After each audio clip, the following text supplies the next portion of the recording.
En pocs minuts és capaç de dibuixar i pintar qualsevol obra amb passió i emoció. És l'artista local Joaquim Comas, que enguany celebra el seu 50è aniversari de la seva primera exposició i ho fa amb aquesta mostra a l'Espai Artístic i Patrimonial Capella del Carme de Palamós. Són obres creades expressament per a l'ocasió entre olis, dibuixos, aquarel·les i pastels. El pintor ha utilitzat diverses tècniques pictòriques. Com em van dir per fer l'exposició aquí, vaig fer un estudi de les dimensions de la capella i llavors vaig fer els quadres a mida, els vaig fer ben bé per aquí. I els he fet en temes i formats grans perquè la proporció de la capella ja ho requereix. Són obres vinculades a diferents paisatges com Venècia o Grècia, però també del territori, com aquest on podem visualitzar un capvespre de Palamós. Aquest és un capvespre de Palamós, que aquí normalment als capvespres agafen uns tons així ataronjats i quasi vermellosos, i aquest moment és un moment molt especial per aquí. Normalment hi ha paisatges, perquè jo normalment he estat sempre, soc d'aquí a Palamós, i he estat sempre aquí vinculat al paisatge i a la natura. I m'agrada pintar, hi ha temes de per tot arreu, també n'hi ha de Venècia, n'hi ha de Grècia, per tot, però normalment n'hi ha d'aquí, de la província.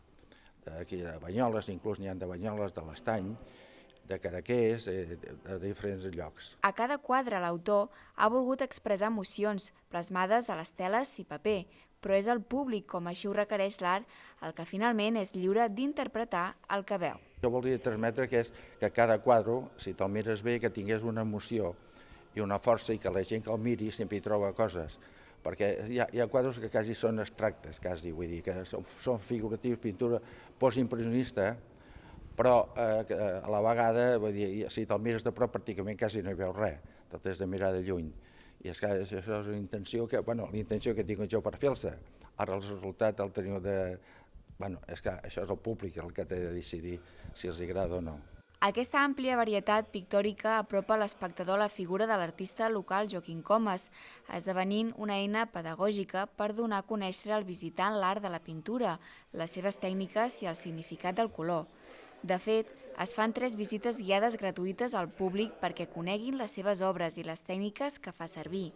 També s'ofereixen visites pedagògiques per als alumnes de 3è a 6è de primària de les escoles del municipi, en el marc del programa Fem Arrels, que fa gairebé 25 anys que organitza l'Ajuntament amb l'objectiu d'apropar tot el llegat patrimonial de Palamós. Aquí he intentat preparar una exposició que, a part dels olis que hi ha, he pintat aquarel·les també, i pastels i dibuixos, perquè inclús faran visites guiades, inclús per escoles i per a la gent que li pugui interessar, de fet, els tipus de tècniques pictòriques.